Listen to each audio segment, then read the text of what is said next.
Okay, I wanted to make this video because I wanted to go over the importance of understanding the relationship between mobility and stability when it comes to troubleshooting your movement or just trying to improve your movement overall. Oftentimes, when I'm dealing with clients or athletes, they often express a feeling of tightness or feeling like they're tight, and a lot of times the number one way to go about fixing that problem is just by static stretching or stretching a lot. And I'm going to give you a couple examples of how that's not necessarily the best way to go about fixing that problem.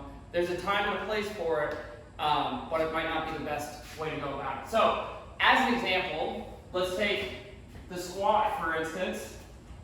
And you've probably all seen this, but an athlete who, when they're coming down into a squat, looks extra hinged, where they're just not getting their knees to translate forward at all, and it's almost like they're good morning the weight up, and their knees just don't go forward, as opposed to letting the knees come forward and being able to sit a little bit more upright in the squat and use their quads. So what you would assume oftentimes is, oh, your ankles must be tight or your hips must be tight, and that might be the case, but you'll see a lot of times somebody squats like that. So when they're squatting, their shin angle's pretty vertical, like this, and their knees aren't translating forward, which causes them to have to hinge a lot more. So you think their ankles are kind of what's blocking them right there, but if you look and you did like a half kneeling ankle mobility check, you can see that, like me for instance, can keep my heel in the ground, and the knee can go well over the toes here. And I'd say, as long as you have about 3 or 4 inches there, your ankle mobility is probably pretty decent. And what is probably not a factor there. So what's going on is they have the range of motion to let their knees translate further forward and sink deeper into the squat, but they're not able to utilize it because they don't have the leg strength or the quad strength, or their motor control, their patterns off. So instead of stretching your ankles constantly or your hips trying to get deeper into the squat, easy fix would be to repattern the squat. Set yourself up for success with a better exercise, like a goblet squat, which is front loaded and allows you to sit deeper into the squat and really feel the knees translate forward, and you would have a more upright posture, and maybe do tempo squats, something like that. So there's a good example of something where maybe static stretching isn't the best. An example of where mobility would probably be could be utilized to help, and stretching can be utilized to help, is a lot of times you'll see people are so tight in the posterior chain that when they go to deadlift, you can try to cue them through it, but no matter what you do, they're going to have this kind of rounded back, and they literally just cannot get into an extended position at the deadlift.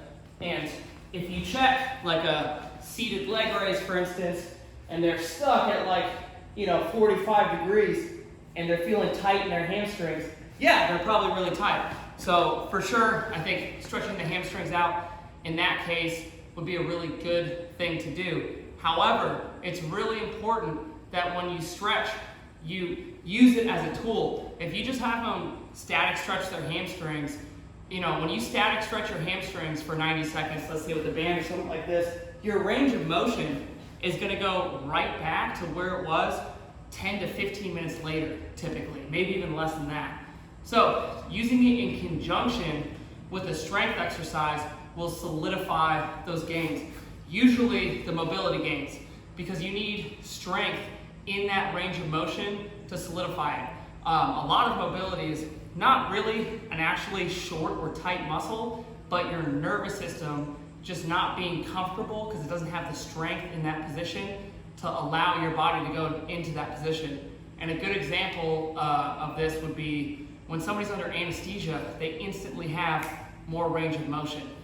Another good example of it, because the nervous system's shut off and not resisting their joints going through full range of motion. Another good example would be, I can put my leg up as high as my hip and stand straight. And I can put my other leg up as high as my hip and stand straight. There's nothing connecting this leg to this leg right there. So why can't I do the full splits? And the answer is my nervous system just isn't comfortable going to that range of motion because I'm going into a range of motion that I haven't gone into before. So with the hamstrings, for instance, if you do have a tight posterior chain, yes, do some stretching on the hamstrings, try to open that up, and then use that range of motion by doing something like an RDL, where you've opened up your hamstrings. You should test and retest that laying down a single leg raise that we just did. And then from here, you would use something like an RDL, driving the hips back as far as you possibly can, driving forward, and trying to get a little bit deeper each time you do that rep, and using that new range of motion that you've just created. So again, I think it's really important to understand the relationship between mobility and stability. Stability being, strength, your motor control, the movement pattern, because you don't want to be kind of chasing your tail, and doing things that aren't necessarily improving the problem. We want to be specific with how we improve our movement, and I'd say that's probably one of the biggest mistakes that I've made in the past, and I see a lot of people kind of struggling with this, understanding, hey, is this an issue where I need to stretch, or is this a motor control issue? Do I need to repattern the movement pattern or get stronger in certain areas of my body? So I hope that helps, and I think using that strategy and kind of testing and retesting to try to see, hey, is it a mobility restriction or a stability restriction would help a lot.